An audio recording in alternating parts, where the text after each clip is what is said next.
फिर से सुनिए एक मकबूल मुजाहिद शायर का ये खूबसूरत शेर। कुर्सी है तुम्हारी ये जनाजा तो नहीं है, कुछ कर नहीं सकते तो उतर क्यों नहीं जाते। जी हाँ, बिल्कुल ये शेर अलीगढ़ के नगर निगम के अड़ियल अधिकारियों पर पूरी तरीके से सटीक बैठता है। माह रमजान शुरू होने से पहले नगर निगम ने सफाई को लेकर बड़ा अलर्ट जारी किया था। आज चौथा रमजान है, लेकिन सराय रहमान में उबलती गंदगी मानो नगर निगम के वादों के जनाजे पर मातम मना रही हो। नालों से कीचड़ बाहर आकर नगर निगम का सीधा मुंह चढ़ा रही है।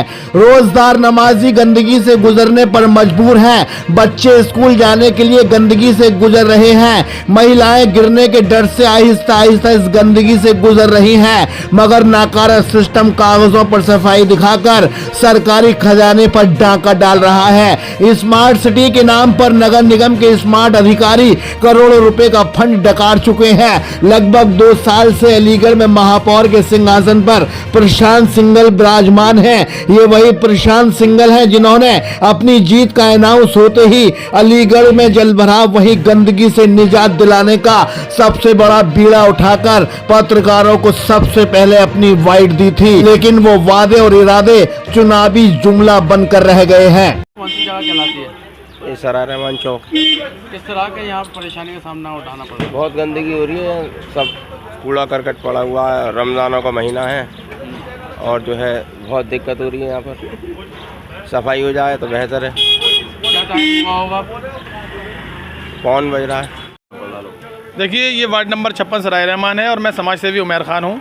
यहाँ पर सफाई व्यवस्था का क्या हाल है, 11:30 बज रहे थे और पूरे रोड पर कूड़ा पड़ा था, पूरे रोड पर। मैंने उसके लिए उपजिलाधिकारी को भी वीडियो उसकी सेंड की और चीफ नगर आयुक्त को भी भेजी और मैंने कहा रमज़ान में जो नगर निगम कह रहा है कि हमने तैयारियां ज़ोरों शोर से तैयारियां की हैं और सफाई कर्मियों को हमने एक्टिव कर दिया है और सफाई कर्मी जो है निरंतर अपना काम कर रहे हैं। धरातल पर क्या पोजीशन है ये आप अपने माध्यम से, अपने चैनल के माध्यम से लोगों को दिखाइए, नगर निगम को दिखाइए कि रमज़ानों में स्कूली बच्चों का, महिलाओं का, रोज़ेदारों का, नमाजियों का निकलना मुश्किल हो गया है। पूरे रोड गंदगी से भरा हुए हैं। सफाई कर्मी नाम की कोई चीज़ नहीं है और बहुत स्थिति गंभीर है। किस तरह की गंदगी है? देखिए, गंदगी इस बात की है कि जो नाला है उसकी जो कीचड़ निकलती है तो वो भी रोड पे छोड़ जाती हैं। अगर हम कहते हैं कि कीचड़ निकाल दो तो निकालते हैं तो रोड पे छोड़ जाते हैं। और दूसरा ये कि सफाई कर्मी समय पर यहाँ नहीं आ रहे हैं। तमाम जनता जो परेशान है और जो ट्रैक्टर 10 बजे 11 बजे सराय रहमान वार्ड का पूरा जो कलेक्शन एक जगह कूड़ा पॉइंट है वहाँ से उठ जाना चाहिए, वो 11, साढ़े 11, 12 बजे तक ट्रैक्टर वाले नहीं आ रहे हैं, जिसका प्रमाण, जिसका सबूत मेरे पास है और उसकी वीडियो मैंने भेजी है। समाज सेवी मोहम्मद उमैर की माने तो सराय रहमान में नगर निगम द्वारा मुस्लिम बस्तियों में बड़ा भेदभाव किया जा रहा है। यहाँ की हालत का जायजा लेने वाला कोई नहीं है, हर तरफ सड़ांत का मंजर है, लेकिन अधिकारियों के कान पर कोई जूं रेंगने को तैयार नहीं है। क्या जूं न रेंगने की वजह ये समझी जाए, छोड़ो, इस मलिन बस्तियों में मुस्लिम ही तो रहते हैं। ये अगली पिक्चर भुजपुरा क्षेत्र के आसिक अली रोड की है। जहां तक आपकी नजर जाएगी वहां तक आपको जलभराव के साथ गंदगी ही गंदगी दिखेगी। यहाँ भी अधिकांश बदनसीब मुसलमान ही रहते हैं, इससे भी नगर निगम पर कोई बड़ा प्रभाव पड़ने वाला नहीं है। पुराने जमाने के लोगों की रिवायतें बताती हैं, जहाँ का राजा घमंडी, ना अक्ल, शरकस, जालिम हो, वहाँ के वजीर से लेकर सेनापति उसी सांचे में काम करते हैं जैसे उनका राजा चाहता है। कूड़े के नाम पर घर घर से पैसों की उगाही करने वाला नगर निगम अब व्यवस्थाओं के सामने बेबस नजर आ रहा है। अब रमजान ही तो चल रहे हैं, नमाजी गंदगी में गिरे या रोजदारों के कपड़े खराब हो, इन अधिकारियों पर कोई असर पड़ने वाला नहीं है, क्योंकि ये सब जानते हैं ये मजबूर मुसलमान जनता है। आवाज उठाई तो समझो मुकदमा लिख दिया जाएगा। मैं इंजीनियर आगा यूनुस, कांग्रेस नेता अलीगढ़। इस वक्त अलीगढ़ महानगर कहीं न कहीं त्राहिमाम कर रहा है बदहाली से, कुव्यवस्थाओं से। अभी देखिए, नगला आशिक अली रोड पर गंदे पानी का, नाले के पानी का जलभराव और बहुत ही लंबी दूरी तक, लगभग 400-500 मीटर तक सड़क पर जलभराव बना हुआ है। वो मेन मुख्य मार्ग है वो भुजपुरा का।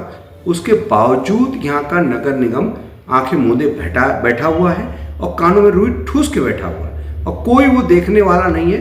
मेरे पास आज वहाँ के भुजपुरा के इलाके के नगला आशिक अली रोड के आसपास के लोग आए और उन्होंने हमें ये समस्या बताया कि उन्होंने रमज़ान का आज दूसरी तारीख है, कि लोग मस्जिदों तक कैसे जाएं। तो ये कहीं ना कहीं मुस्लिम वार्डों के साथ सौतेला व्यवहार जो नगर निगम अपनाए हुए है, उसी के क्रम में बताइए एक मेन मुख्य मार्ग पर इस तरह से भारी जलभराव का होना और 916 करोड़ का बजट पास करते हो।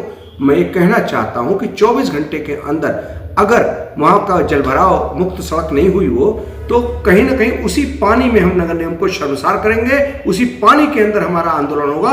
और ये नगर निगम को हम चेताना चाहते हैं और हमने सभी अधिकारियों को बता दिया ये बात। कांग्रेसी नेता यूनिस आगा की माने तो 916 करोड़ का बजट पेश किया गया, लेकिन अब व्यवस्थाएं मुंह फाड़ कर ऐसे ही पड़ी है। पुलिस से लेकर शासनिक अधिकारी व प्रशासनिक अधिकारियों को पता है उन्हें कहां और किस क्षेत्र की सुध लेनी है, वो बाखूबी जानते हैं। इसलिए रमजान के महीने में मुस्लिमों के लिए बेहतर है वो बस यही पढ़े, इन्नल्लाह मा साबरीन, क्योंकि आपके पास सब्र करने के अलावा कोई चारा नहीं है। अगर हाय हुल्ला करके अपना हक मांगोगे तो टांग दिए जाओगे, बेहतर है सब्र ही करो। इधर अगर थोड़ी नजर अलीगढ़ के नए नवेले जिलाधिकारी संजीव रंजन कर दें तो इस गंदगी के ढेर पर रोजे गुजारने पर मजबूर माजूर मुस्लिम कौम को थोड़ी राहत मिल सकती है। आपकी नजर ऐसी मलिन बस्तियों की ओर घुमाना जरूरी है जहां के हालात बद से बदतर हैं, जहां इमीडिएटली एक्शन की जरूरत है। आपका एक आदेश इन क्षेत्रों की काया पलट सकता है, वरना तो बदनसीब लोग रह ही रहे हैं, क्योंकि ये जानते हैं अगर थोड़ी सी भी सख्त लहजे में आवाज उठाई गई तो समझो ये कूड़ा गंदगी उनके घर के अंदर भी फेंकी जा सकती है, क्योंकि इस अंधी ताकत का मुकाबला करना इनके बस की बात नहीं है। जय हिंद, जय भारत। अलीगढ़ से सहयोगी अजहर नवाब के साथ चीफ एडिटर शाहिद रजा की रिपोर्ट, इंडिया सर्च न्यूज के लिए।